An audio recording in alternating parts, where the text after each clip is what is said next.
For centuries, we've been able to tour former President Andrew Jackson's home, view portraits, and explore the cabins where enslaved people lived, but their graves remain hidden. The people who lived and died here, where were they buried? And we've not been able to answer that part of the story. That is until now. To the left here are the burials of at least 28 enslaved people. Although their names remain unknown, 28 stones now mark their final resting place. Roughly the same number of enslaved people the foundation thinks died at the Hermitage. Jackson is known to have owned 300 enslaved people before the Civil War. Slavery did take place here. It was very real. And this is a tangible connection to that past. And so we feel it's important to tell visitors those stories. Visitors like Michael Reff, who traveled from Seattle with his mother for a tour.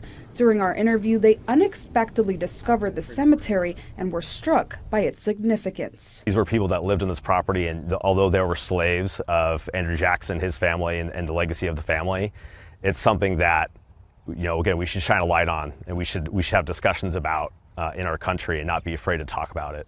The Hermitage tried many times to uncover the graves, but it didn't work out until an anonymous donor provided resources to help find these missing pieces.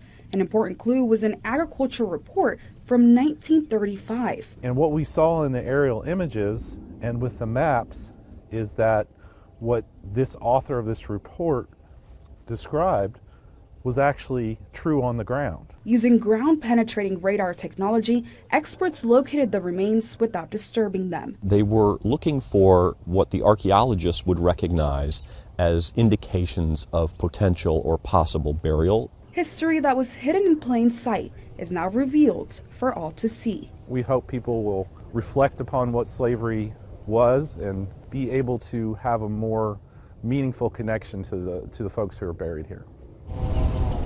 Patsy Montesinos, News Channel 5.